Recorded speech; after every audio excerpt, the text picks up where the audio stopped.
Bom, quando eu fui convidado a participar desta apresentação aqui, deste evento, eu relutei, mas relutei pelo seguinte fato: sobre o que eu vou falar? Eu pensava em alguma coisa, escrevia, lia, ruim, rasgava. Aí pensava novamente, escrevia, lia, ruim, rasgava. E foram várias vezes repetindo essa situação. Eu me perguntava sobre o que eu vou falar, qual o tema, sobre o quê. Cada vez que eu me fazia essa pergunta, surgia a palavra nada na cabeça. Nada, nada, nada. Está aí a resposta. Então, vou falar sobre nada, ou pelo menos vou tentar, né? Alguém aqui conhece um seriado chamado Seinfeld? Esse seriado ele passou na década de 1990. Para ser exato, entre 1989 a 1998. Tratava-se de 4 amigos: George, Kramer, Elaine e Jerry.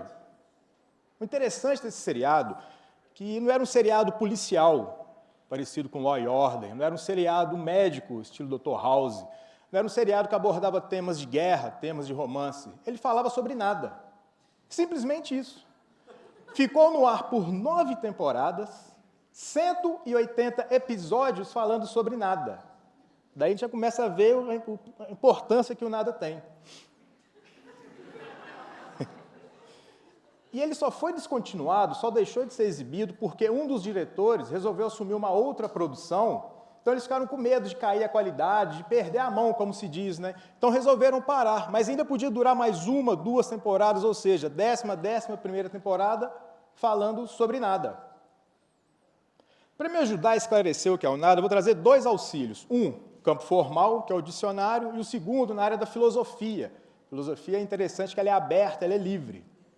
Segundo o dicionário eletrônico Príbera, nada quer dizer ausência. Ausência de ideias, ausência de coisas, vazio, nada. O filósofo francês Jean-Paul Sartre fala sobre nada o seguinte: o nada é o que torna possível tanto a experiência da liberdade quanto a da angústia. Isso porque, quando a pessoa está diante de uma situação que possa modificar a sua vida, ela fica angustiada. Eu concordo com ele. Eu não sei de vocês, mas quando eu estou na fila do Subway, aquilo é extremamente angustiante, porque você tem que escolher desde o tipo de pão até o molho. E a questão do pão não é só o sabor do pão, é o tamanho, 15 ou 30 centímetros. Aí você vê, peraí, daqui a pouco eu vou almoçar, minha fome é para qual? 15 ou 30. Aí você escolhe o pão, aí vem queijo, vem tudo, até finalizar com molho. E nesse meio tempo, a fila cheia, a atendente querendo que você resolva rápido, você está ali parado ainda. Espoleto. Você está indeciso entre azeitona e ervilha. Aí você enxerga o palmito, aí acabou. É angústia. É angustiante mesmo isso, gente. Mas o porquê que tem essa questão da angústia? Vocês perceberam que nessas 2 situações, tanto do espoleto quanto do Subway, temos muitas opções. E é o que acontece com a gente hoje. Hoje nós recebemos uma carga enorme de informações. Porém, informações vazias, nulas, sem conteúdo, nada. Por isso, quando a gente precisa decidir, escolher, cria essa questão da angústia. Vou dar alguns exemplos aqui sobre essa questão de algumas informações inúteis que nós recebemos. Quando a gente vai dirigir, você liga o rádio do carro, entre uma música e outra informação. Aí você para o carro, no sinal tem um ônibus à sua frente, bus door, mais informação. Você olha para a sua esquerda, outdoor, painel eletrônico, mais informação. Você olha para a sua direita, aí tem um prédio de 20 andares, uma empena, mais informação. E assim vai ao longo do dia, o dia inteiro. Informação, informação, informação, porém vazias, inúteis.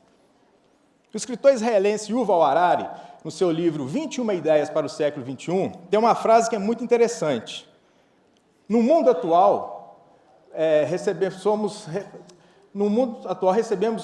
repletos de informações irrelevantes. Por isso, ter clareza é poder. E, de fato, a questão da clareza que a gente pode entender como conteúdo, mas é algo que nos falta, que não recebemos. Mas existe o contrário também. Existem situações onde a gente pode buscar informação útil, que possa nos ajudar quando a gente precisa. Quer ver? Qual que é o seu nome? Digamos que a Fernanda ela mudou de prédio, está morando em outro bairro, digamos assim. E, quando ela vai trabalhar, ela coloca no Waze como ela não sabe o caminho, e o Waze indica um trajeto onde tem uma escola. E justamente no caminho tem essa escola, e o horário que ela tem que sair da casa dela para chegar no horário certo do trabalho é o momento onde os pais estão deixando os filhos, as vans deixando os alunos nessa escola. Então, nós sabemos o que significa isso, esse transtorno, fila dupla, trânsito parado e tudo mais. Nesse mesmo dia, a Fernanda, voltando para casa, ela encontra com o vizinho no elevador e conta essa história para ele. E pergunta se tem alguma situação que possa modificar isso. O que o vizinho fala? Olha, eu passei por isso também, eu te indico o seguinte, ao invés de você entrar à primeira esquerda, como o mapa indicou, você vai entrar à primeira direita e primeira esquerda. Nesse caminho, primeiro, vai ser toda preferencial para você e você vai fugir dessa questão da escola. Então, como uma informação simples e básica, fez com que a Fernanda tomasse uma decisão de maneira tranquila, não angustiante, como Sartre citou. Nessa apresentação, quando fomos convidados a participar aqui, tem um outro detalhe, que poderíamos trazer também uma apresentação visual. Bom, como vocês viram no início, foi uma dificuldade arrumar o tema sobre o que eu iria falar. Eu não escolhi, eu fui escolhido, como vocês perceberam. Ainda tem que arrumar algo visual. Por isso eu acho que aqui, está muito bem representado, não precisa mais que isso. Tá? Nada. Como que eu ia representar o nada em uma apresentação visual do nada? Né? E é interessante a gente perceber que isso daqui, esse vazio, esse nada, pode ser como o nosso dia. Nosso dia inicia dessa forma, totalmente em branco, desde o momento que a gente acorda até finalizar. Então, nós vamos preenchendo linha por linha. E como que a gente preenche essas linhas? Tomando decisões, escolhendo. Quando eu estava fazendo a pesquisa para falar sobre nada, é interessante isso, pesquisa para falar sobre nada, isso é, enfim. Eu vi alguns sites dizendo o seguinte, um ser humano adulto, ele toma 35 mil decisões ao longo do dia. Em um dia, 35 mil. Se a gente imaginar que uma pessoa dorme entre 6 e 8 horas, vão sobrar 16, 18 horas. Olha que maluquice. Se divide isso, questão matemática, como que eles chegaram nesse número, primeiro eu não sei. E também, quando eu vi esse número, eu deixei para lá. Não vou tentar descobrir isso, porque é muita maluquice. Não tem como. Mas o fato é que nós escolhemos muito ao longo de um dia, tomamos muitas decisões, isso é fato. E como que vai ser isso? Vai ser de forma angustiante, como diz Sartre, ou de uma forma mais prazerosa, mais amena, como foi o caso da Fernanda, que buscou informação. Então, nós temos essa escolha, podemos buscar informações úteis que vai nos ajudar, seja na internet, como YouTube, palestras interessantes, livros, filmes, alguma coisa assim, algo que a gente queira buscar para ter conteúdo, para quando a gente precisar escolher, a gente tem embasamento. Porque temos que refletir da seguinte forma, quando a gente tem a capacidade de escolha, isso é muito bom, isso é muito positivo. Poder escolher é muito bom. Porque tem situações, tem ocasiões onde o pacote já vem pronto, já vem montado, a gente não tem escolha, como se fosse um comunicado. Comunicado você recebe e tem que saber lidar com aquilo ali e pronto. Mas não, temos o privilégio de escolher.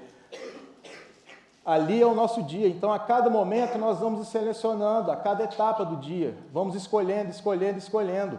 Então vamos usufruir desse privilégio de maneira tranquila, buscando ter conteúdos, porque isso significa que estamos vivos, que estamos caminhando, que a nossa história continua e que assim seja. Muito obrigado.